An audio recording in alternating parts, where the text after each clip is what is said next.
Amados, boa noite. Coube a minha honra de trazer a palavra dessa noite, a palavra que aquece meu coração e que peço a Deus que aqueça de vocês. A palavra sobre que está lá em Atos, né? Mas eu queria antes fazer uma oração. Pai querido, eu peço que o Teu Espírito Santo opere em mim no sentido de falar o que Tu queres e opere também de uma forma sobrenatural, falando a cada irmão a pregação que eles precisam de ouvir.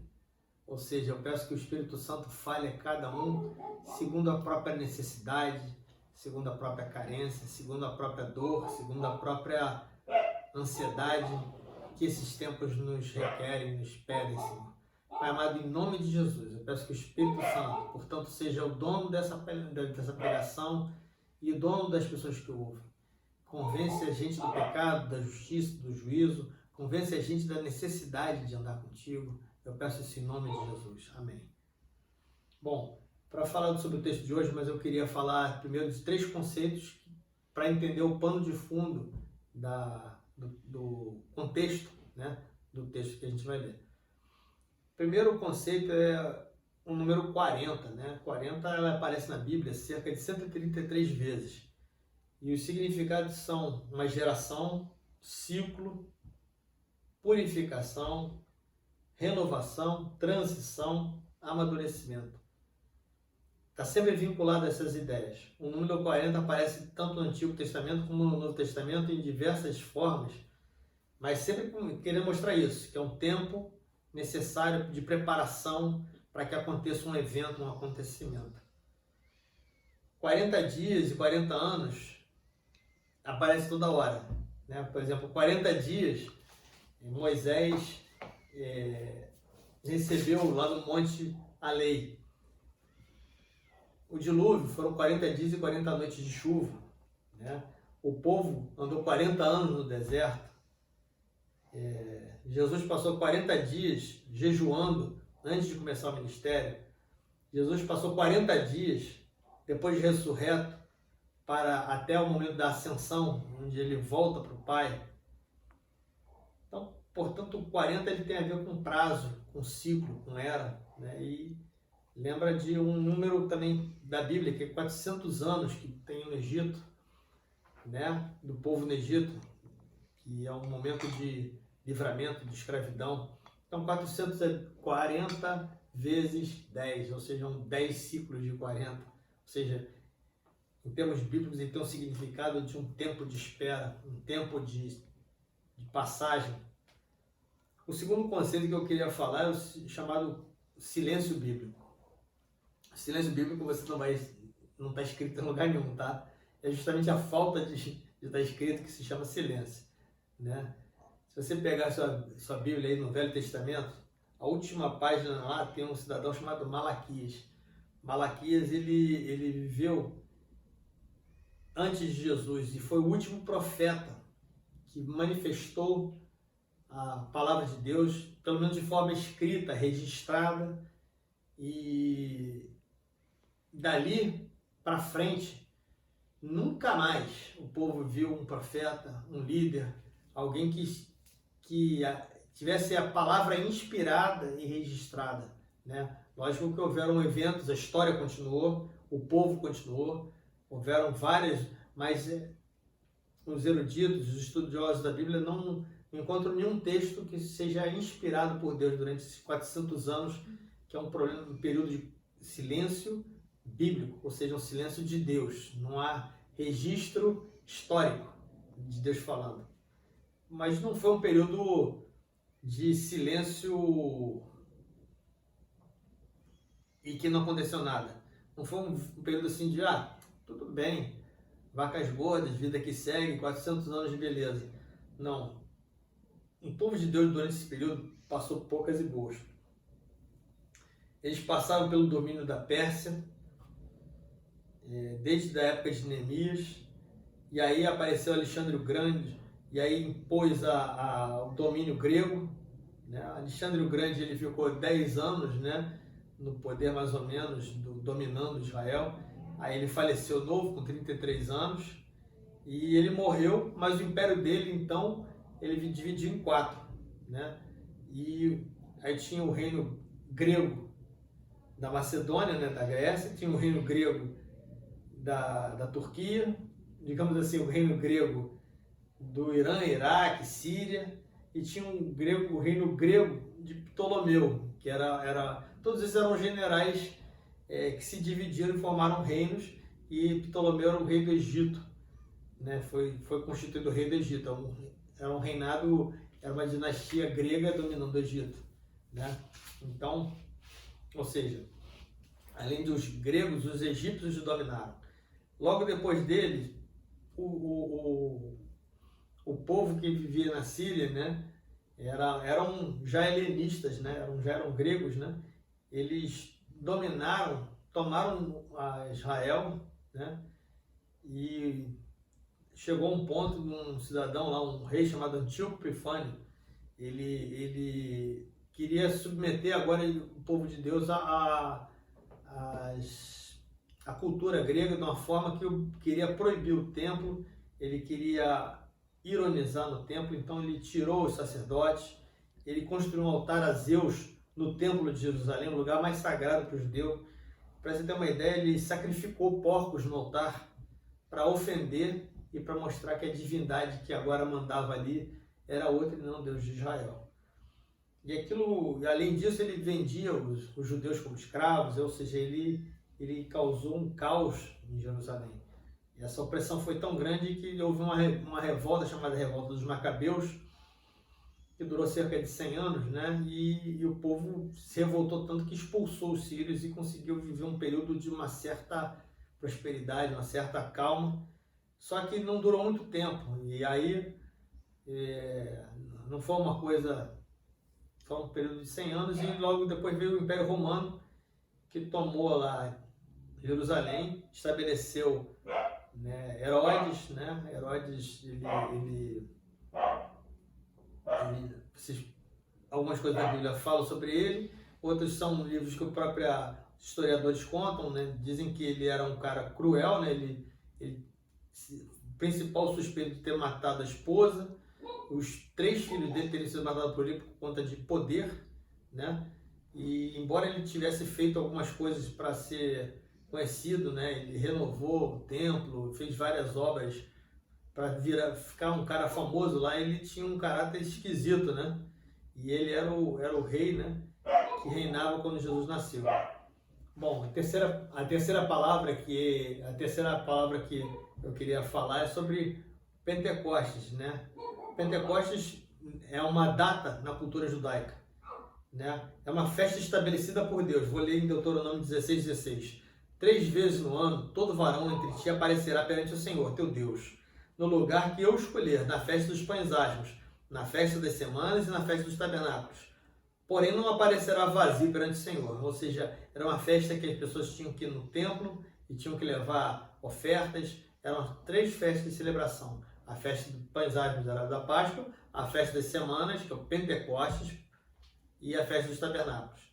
A Páscoa era a comemoração da libertação dos escravos do Egito, né? Os israelitas saíram do Egito e eles não podiam levar nenhum alimento fermentado, uma vez que não dava tempo de esperar o pão ficar pronto, eles tinham que comer o pão asmo, ou seja, a farinha ela não podia ser fermentada. E eles saíram do Egito tão rápido que não teve esse tempo, né, de fazer o pão, preparar o pão e tudo mais. Então os judeus chamam isso de Pessach, e começa no dia 15 do mês de Nissan para os judeus. E começa então a contar um período que eles chamam de Homer. A contagem do Homer conta 7 semanas, né? Então são 49 dias mais um. Então 49 dias mais um vira 50, né? E Pentecostes seria 50 em grego, né? A origem dessa palavra vem daí. Bom, uma coisa para a gente entender também, o Pentecostes, é que Moisés recebe os 10 mandamentos no Monte Sinai. E esse período de 50 dias é justamente o período entre a saída do Egito e o povo para no pé do Sinai para receber a lei. Então, saíram escravos e a partir do momento que recebem a lei, eles viram um povo com um código de ética, com uma lei a ser seguida. Então, na verdade, o povo é inaugurado a partir do momento que eles recebem a lei. Então, viraram judeus, já eram judeus, né? Mas viraram um povo quando eles tinham um código de ética, eles não obedeciam mais a lei do Egito, eles tinham sua própria lei. Era um povo com uma nação com sentido de legalidade, com sentido de formação cultural e formação legal, né? Só que a lei, né, chamada Torá, é uma palavra hebraica que significa instrua, dirija, mostre. Em Provérbios essa palavra ela é repetida várias vezes. Instrua o seu filho. O que não aceita instrução. Já no Pentateuco o sentido é já um sentido amplo, né? Que seriam os cinco primeiros livros, que são os livros da lei, né? É a primeira das 3 divisões do cânon judeu. Então, a Torá, em princípio, era a lei, mas foi ampliada para os primeiros 5 livros da Bíblia. A contagem do Homer, né, como eu falei, são 7 semanas entre a Pessach e o Shavuot, que é definida pela Bíblia como um período entre que tinham que ser levadas oferendas especiais ao templo. O judaísmo ensina que isso é uma ligação entre a Páscoa e a ceia, a colheita, o Shavuot. Shavuot é uma festa, então, portanto, das semanas, porque Pentecostes é uma terminologia cristã. São 7 semanas mais um dia. Os 3 festivais de peregrinação ordenados na Torá estão esses: a Páscoa, né, mais uma vez, a semana, festa das semanas, e aquela festa dos tabernáculos, que depois a gente pode falar. Mas, de acordo com a tradição dos rabinos, os 10 mandamentos eles foram dados nesse dia, né, no pé do Monte Sinai. Durante essa festa, né, os judeus eles leem a Torá, leem os 10 mandamentos e leem o livro de Ruth. Toda vez que eles celebram o Shavuot, eles leem os 10 mandamentos. Então, ela é também conhecida como festa da colheita ou festa das primícias. Porque eles chamam de primícia porque a colheita começava naquela época. E a primícia era porque no dia do Shavuot ou do Pentecostes, eles comiam os primeiros grãos da nova safra. Até aquele dia eles iam comendo a safra do ano passado. Mesmo que eles começassem a colher, eles só podiam comer a primícia a partir daquele dia. Ou a coisa nova, a comida nova, fresca, era só a partir daquele dia. Então a origem da festa ele tem esse caráter também, não só da lei, como eu já tinha falado, mas também da agricultura, né? E é uma sociedade que dependia do plantio, da colheita, diferente da nossa que a gente compra tudo pronto, a gente não acompanha os processos de colheita e cultura, a gente não fica, rapaz, hoje é o tempo de colher trigo, a gente compra um saco de trigo e não pensa nisso. Mas para eles era um evento, né? Então, eles escolhiam todos os cereais, mas eles só podiam comer depois desse dia. Então, veja bem, essa data ela celebra a comida física e recebe também a lei, né, que é a comida espiritual. Então, a festa de Pentecostes tem para o judeu e para aqueles discípulos esse evento. Ele significava a lei e significava comida fresca, comida nova, comida boa, prosperidade, significava colheita. Bom, então vamos lá. O texto que eu queria falar dessa noite é sobre isso, né? Em Atos 1, fala o seguinte: Lucas escreve esse texto. Fiz o primeiro tratado, ó Teófilo, acerca de tudo que Jesus começou, não só fazer, mas ensinar, até o dia que foi recebido em cima, depois de ter dado os mandamentos pelo Espírito Santo, aos apóstolos que escolheram, aos quais também, depois de ter padecido, se apresentou vivo, com muitas e infalíveis provas, sendo visto por eles por um espaço de 40 dias, e falando do que respeita ao reino de Deus. E estando com eles, determinou-lhes que não se exaltassem de Jerusalém, mas que esperassem pela promessa do Pai, que disse ele, de mim ouvistes.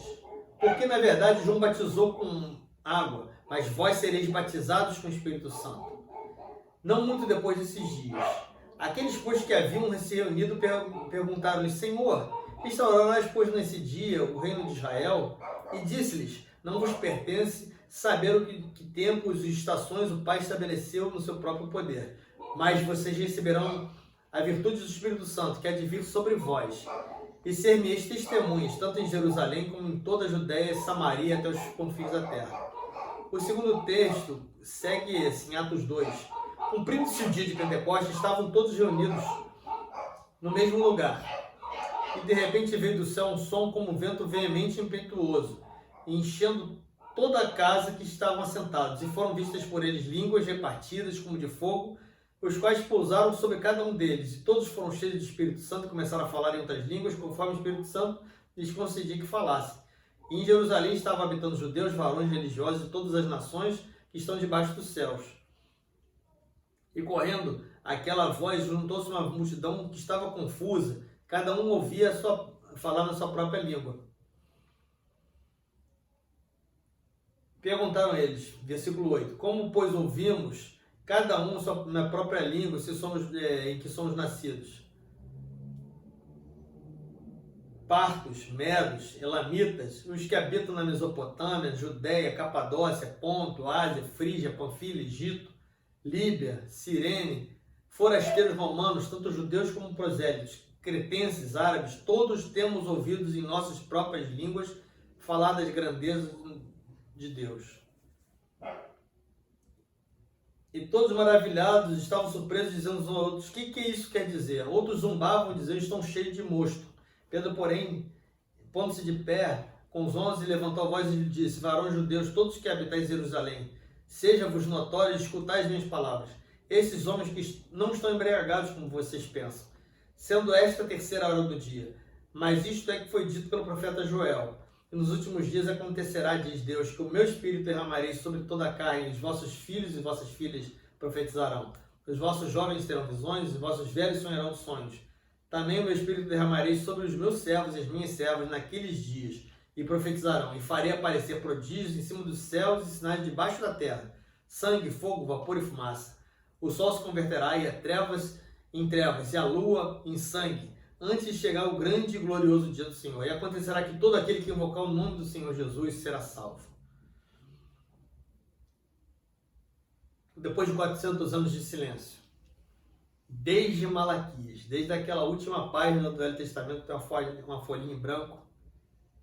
Essa folhinha em branco foi um período caótico, como eu li para vocês. Parece que Deus calou, né? Parece que aquele silêncio que eu estava falando no início, que a gente sente às vezes porque não vê, nada aconteceu, parece que a nossa oração está esquisita e tal. Esse povo ficou 400 anos sem ver nada. Deus parou de intervir? Claro que não. Ele continuou falando, ele falou para os seus filhos, ele foi ensinando, ele foi curando, ele foi perdoando, ele foi transformando. Só que não tem inspiração bíblica ali. Da última folha de Malaquias até o Evangelho, 400 anos de silêncio bíblico. O registro canônico acabou por um tempo. Cessou, parou, ao ponto de que eles falam assim, já era, não tem mais esperança. Não foram anos tranquilos, não foram vacas gordas que eles passaram, mas foram anos de dominação, exploração, imposição, desrespeito, escravidão, humilhação. Viram absurdos acontecerem, viram derramamento de sangue, viram morte, viram escravidão, viram suas casas desonradas, pagaram impostos para déspotas. Apesar desse período que eu falei de Macabeus lá, não havia uma manifestação, não havia o consolo, não havia uma palavra de Deus, não havia um profeta. Parece que para aquele povo, 400 anos de chumbo, o céu de chumbo. 400 anos, gente, não foram 400 dias, não foram 400 semanas, 400 anos do maior caos, do maior silêncio no meio do caos. Mas, gente, no meio do maior caos da história, no momento que não havia mais força, não tinha mais esperança, não havia mais profeta, não havia mais gente que levantasse, e era opressão, era um povo vigiado, servil, cabeça baixa. No meio desse silêncio todo, de 400 anos, a maior notícia da história humana apareceu. A maior notícia que alguém pode imaginar aconteceu. O próprio Deus, em pessoa, apareceu esse povo. Jesus, cujo nome ele significa o Senhor salva. O Senhor salva. Ele apareceu pessoalmente para salvar o seu povo. A forma mais espetacular e improvável, ele nasceu de uma virgem, uma manjedoura. O que hoje para a gente seria uma mãe solteira já causaria um escândalo, porque o que Maria fez? Quem é o pai? Que não sei, aquela confusão toda.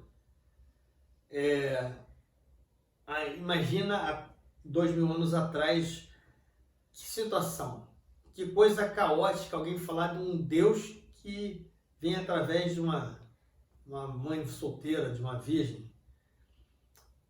Esse Jesus, ele quebra todos os nossos paradigmas, ele transforma tudo que a gente pensa, ele aparece do nada, no meio do maior caos, da maior fraqueza, da forma mais incalculável, jamais impensada. Eu jamais ia pensar num negócio desse, você também não, mas Deus pensou. E aí, então ele vem do nada e rompe com todo o passado, e ele começa de novo. Ele restaura o povo, ele começa a ensinar, ele cura, ele profetiza, ele faz milagre, ele ensina discípulos. E foram tantos milagres, tantas coisas que os discípulos mesmo falam, tem um texto lá que fala assim, cara, não tivemos como registrar todas as coisas, mas registramos isso aqui. Então o que a gente vê no Evangelho é uma pontinha das ações que Deus fez, que Jesus fez. Então, assim como Moisés ele aparece na história, né, para tirar o povo do Egito, da escravidão, para voltar para a Terra Santa, depois de 400 anos, Jesus aparece depois de 400 anos de silêncio, silêncio ensurdecedor, para resgatar o seu povo. Ele veio resgatar o seu povo.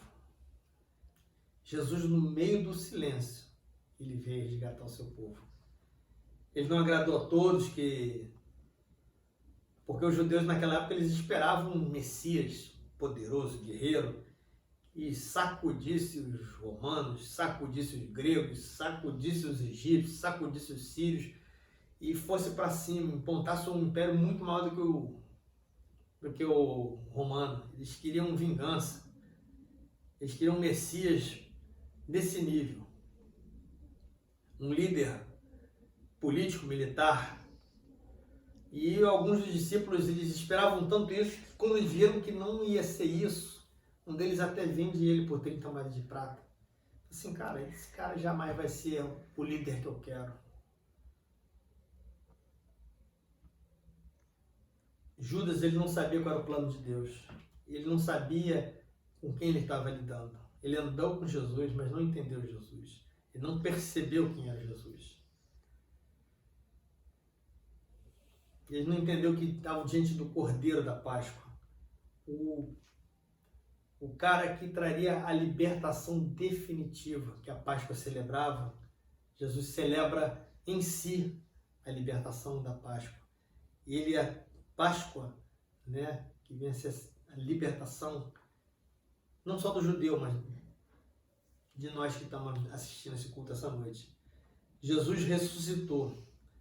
Ele foi vendido, foi crucificado, ele foi morto, foi traído, mas a morte não segurou Jesus. Jesus ressuscitou, ele venceu a morte, o inferno calou.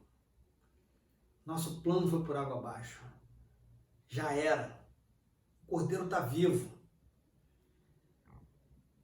E aquele silêncio virou um Jesus que ele ressuscita, Ele está ressurreto, que ele está vivo no meio dos seus discípulos. É inquestionável, ele apareceu tantas vezes, de tantas formas, com tantos testemunhos, que Lucas fala que é inquestionável entre os seguidores o fato de Jesus estar com eles. Eles foram testemunhas do impossível. Eles viram pessoalmente. Só que Lucas fala que, ele fala assim, ó, fiz o primeiro tratado ao Teófilo acerca de tudo que Jesus começou, não só a fazer, mas a ensinar, até o dia que foi recebido em cima, depois de ter dado os mandamentos pelo Espírito Santo aos apóstolos. Então Lucas ele escreve o Evangelho e depois agora em Atos ele fala assim, ó, Jesus começou aqui, ó, antes de ser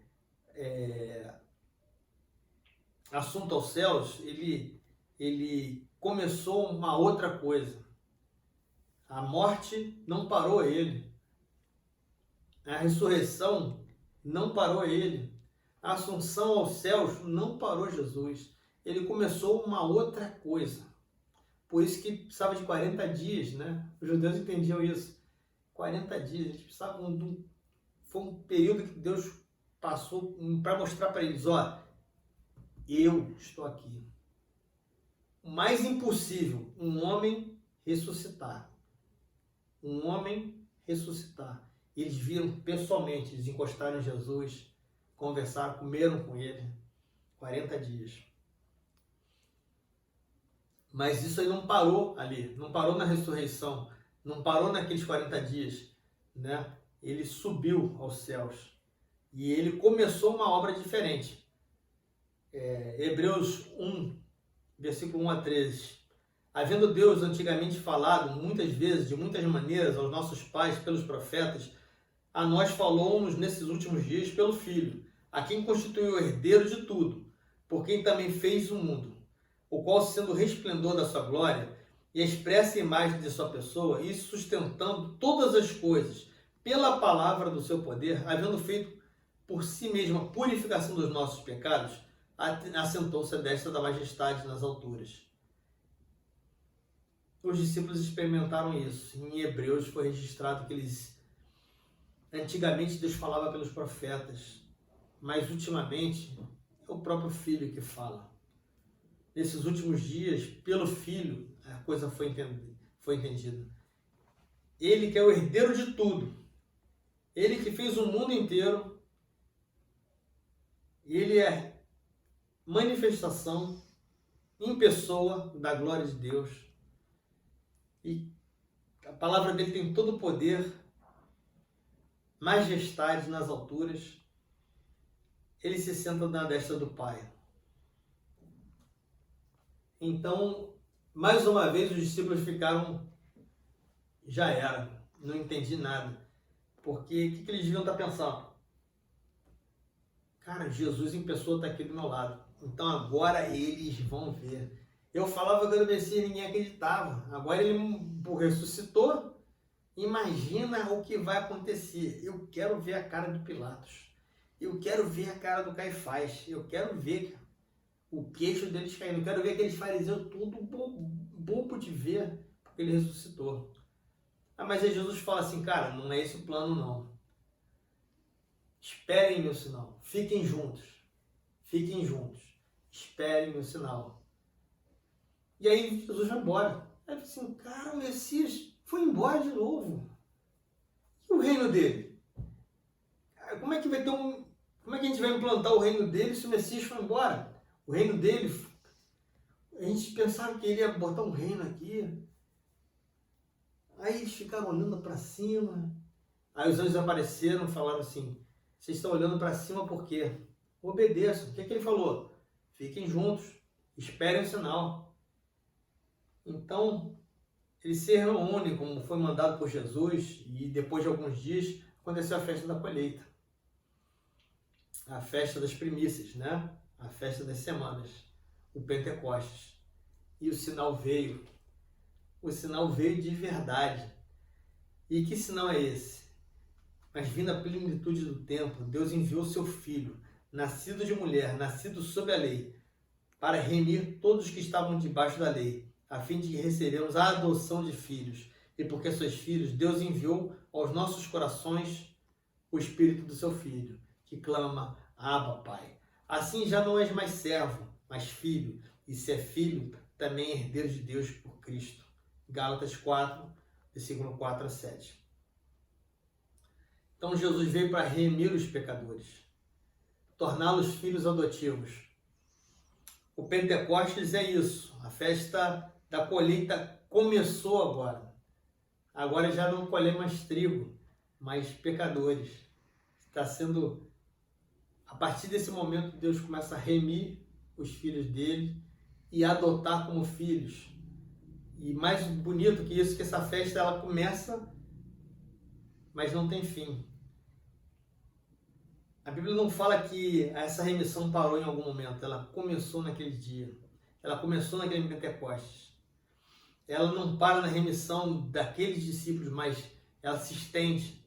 O resgate, a colheita, o Espírito Santo são nossos. Nós somos frutos daquele Pentecostes.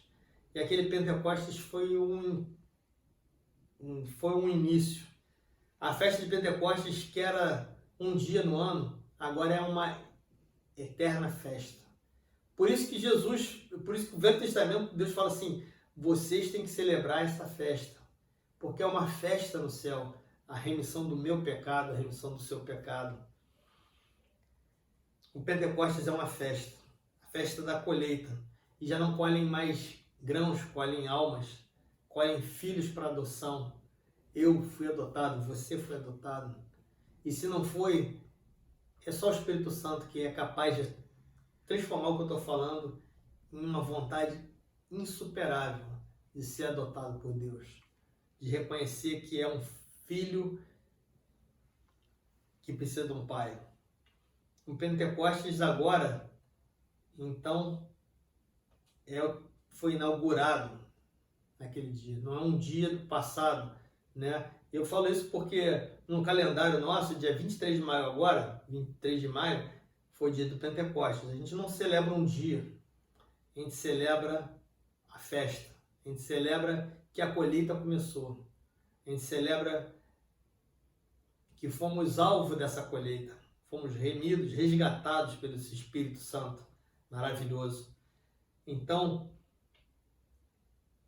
se no Velho Testamento era uma festa que colhiam e celebravam o grão, e também era uma festa que comemorava o Velho Testamento, comemorava a lei, agora Jesus coloca o Espírito Santo e coloca em nós a capacidade de entender a lei, de viver a lei, de cumprir a lei, coisa que é só possível por causa do Espírito Santo.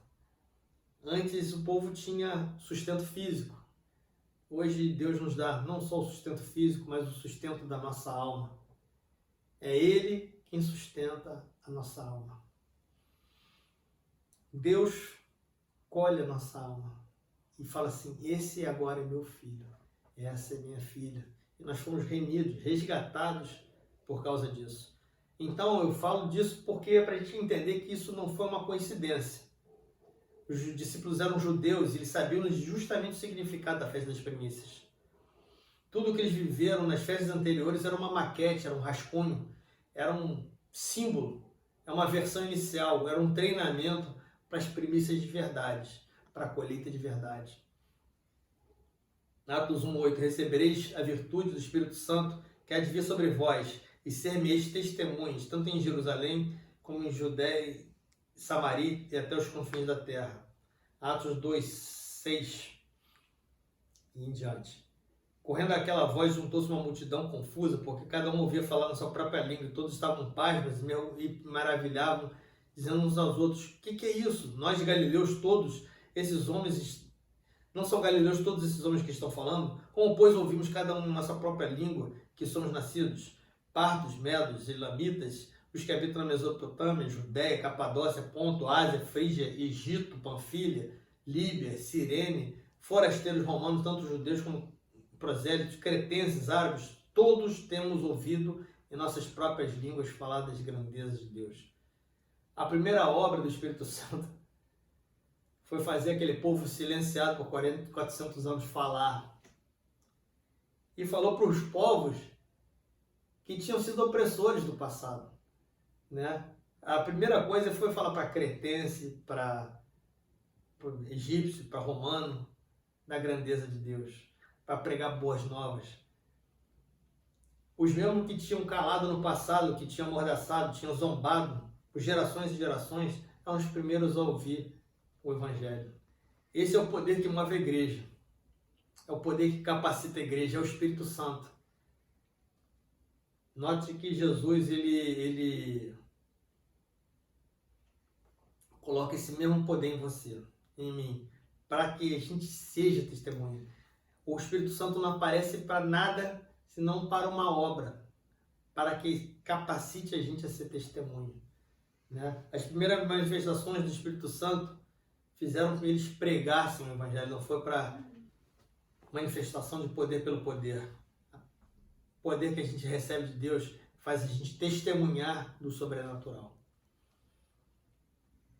Dessa forma, é Ele que nos capacita, é Ele que nos habilita, é Ele que nos empurra para pregar e também capacita os outros de entenderem e ouvirem. Então, o Espírito Santo é que faz a comunicação. É Ele que traz a mensagem de Deus. E se Jesus não tivesse ido, o Espírito Santo não teria vindo. Se você olhar por isso, a nossa igreja, ela é uma igreja pentecostal. Toda igreja é pentecostal. Ela precisa ser pentecostal, ou seja, ela é fruto do Espírito Santo. Ela é fruto do movimento do Espírito Santo e ela é movida pelo Espírito Santo a continuar replicando essa mensagem que nós recebemos. Essa é a mensagem do Pentecostes, da colheita. Nós fomos estabelecidos para sermos os pregadores e os transmissores dessa mensagem. Que Deus não demora, que Deus vai remindo um a um os filhos dele. 400 anos não foi demora, gente. Deus não demora. Deus age assim. Quanto maior o caos, quanto maior a fraqueza, maior é o milagre. Mais poderosa é a ação de Deus. Parece que, lembra quando vem aquela onda e a onda vai voltando, de repente vem um ondão grandão? Parece que é isso, parece que aquele silêncio, foi para que o tsunami do poder de Deus entrasse na minha vida, na sua vida e nos transformasse, e nos mudasse de quem somos. Aquele povo que experimentou a riqueza de Salomão, de Davi, virou saco de pancada do campeonato. A província mais surrada de Roma, e dessa cidade veio um salvador do universo. Atos inaugura uma era prevista por Joel. Eu derramarei o meu espírito sobre toda a carne, e vossos filhos e vossas filhas profetizarão, e vossos velhos terão sonhos, e vossos jovens terão visões. E assim sobre os servos e servas, naqueles dias derramarei o meu espírito. E há de ser que todo aquele que invocar o nome do Senhor Jesus será salvo, porque o monte de Sião e em Jerusalém haverá livramento, assim como o Senhor tem dito, e nos restantes que o Senhor chamar. O natural da igreja é viver no Espírito, é andar no Espírito. O natural da igreja, a partir daquele dia, é andar no sobrenatural. Jesus tinha avisado, mas os discípulos não tinham entendido. A própria percepção do pecado, da justiça e do juízo final só podem ser entendidos por a gente pelo Espírito Santo. Não existiria salvação sem o Espírito Santo, sem essa ação sobrenatural. Todavia, digo-vos a verdade, que convém que eu vá, porque se eu não for, o Consolador não virá até vós. Mas se eu for, enviá-lo-ei. E quando ele vier, convencerá o mundo do pecado, da justiça e do juízo. Do pecado, porque não crê em mim. Da justiça, porque vou para o meu Pai e não me vereis mais. E do juízo, porque já o príncipe desse mundo já está julgado. Mas quando vier aquele Espírito da verdade, ele vos guiará em toda a verdade, porque não falará sobre de si mesmo, mas dirá tudo o que tiver ouvido e vos anunciará o que há de vir. Ele me glorificará, porque há de receber do que é meu e vou lá denunciar. Então, gente, se Moisés tirou o povo do judeu do cativeiro do Egito e Moisés trouxe a lei, Jesus, por sua vez, ele tirou o povo de Deus do cativeiro da nossa própria terra, do cativeiro em nossa alma, na nossa mente, no nosso coração. E além de trazer a lei, o Espírito Santo traz o entendimento. A lei passa a ser compreensível, a ser possível de ser vivida. Sem o Espírito Santo isso jamais aconteceria. Jesus inaugura uma nova era, a era da Páscoa, a era que o Cordeiro vive no meio do seu povo. Jesus inaugurou isso. E o Espírito Santo inaugura a igreja, inaugura o ministério da igreja. E sem o Espírito Santo seriam discípulos, mas com o Espírito Santo eles viraram igreja. A era da colheita começa ali. A era das primícias, ou seja, o melhor nós estamos experimentando agora.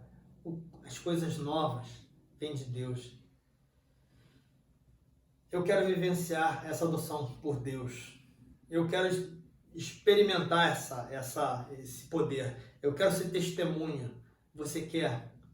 Você quer experimentar isso? Se você passa por um momento de silêncio, você parece que não ouve Deus. Será que o ruído do dia a dia está abafando a voz do Espírito Santo?